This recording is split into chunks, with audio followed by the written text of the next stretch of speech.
The only people who don't want to disclose the truth are people with something to hide. I watched you on Hannity the other night, and you had some pretty strong words for the Obama campaign. David Plouffe, who said some things about you. Eric Cantor the other day said some things about you. He said you weren't very serious, and this birther thing means you're not serious. What do you have to say to him? Well, I was surprised to hear Eric Cantor. I don't know Eric Cantor, but I was actually surprised to hear him. I wouldn't say it was overly harsh, but he's not a believer in the birthers. And frankly, I hate the name birthers. I think it's a derogatory term. There is something to it. There is something going on.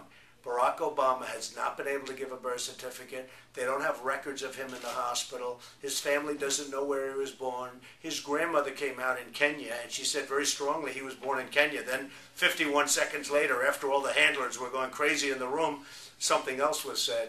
There's a lot of strange, even the newspaper articles, they were put in 8 to 9, maybe 10 days later. So big deal, and you can put them in very easily. Not because he was going to be president, but because they wanted him to be a U.S. citizen for all of the benefits of being a U.S. citizen. So people make it sound like it's a crazy conspiracy theory. I don't think so at all. You know, I always start off when I talk about the birthers by talking about what a great student I was and I went to a great school, because the birthers have been so badly labeled, they're afraid to bring it up. Well, I've brought it up, and I've reinvigorated that issue, and I'm very proud to have done it. And I think it's a very bad thing for Cantor to have done, because I will tell you, people love this issue, especially in the Republican Party, and there's something to what we're saying. Right. The only people who don't want to disclose the truth are people with something to hide.